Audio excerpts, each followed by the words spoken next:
ગુમાનદેવ મંદિર સામે આવેલ બસ સ્ટેન્ડ નજીક સોમવારે સવારે એક ટ્રક ચાલકે બેફામ ડ્રાઇવિંગ કરી એસટી બસને પાછળથી ટક્કર માર્યા બાદ 3 જેટલા ઈસમોને અડફેટે ચડાવ્યા હતા, જેમાં એકનું મોત નીપજ્યું હતું।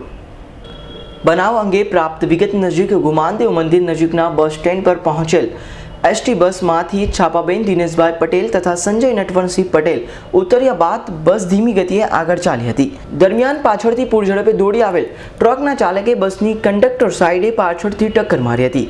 પરિણામે બસના કંડક્ટરને ગંભીર ઇજાઓ થઈ હતી।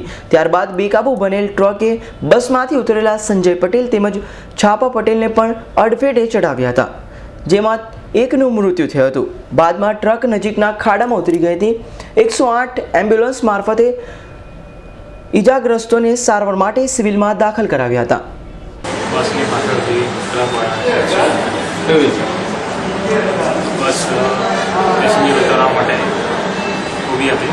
પેસેન્જર ઉતારી અને દરવાજો બંધ કર્યો અને 10-15 મિનિટ આગળ ગાડી ગઈ, ટ્રકવાળાએ પાછળ કંડક્ટર સાહેબ ઠોકી એટલે નીચે ઉભેલી જે પબ્લિક હતી એના પર ટ્રકવાળાએ ઈજા કરી। ગલ્લામાં જઈને પછી ટ્રક ઠોકાઈ અને ઊભી ગઈ। કેટલાને ઈજા? આવી સૈયદનો રિપોર્ટ, S9 ન્યૂઝ, ભરૂચ।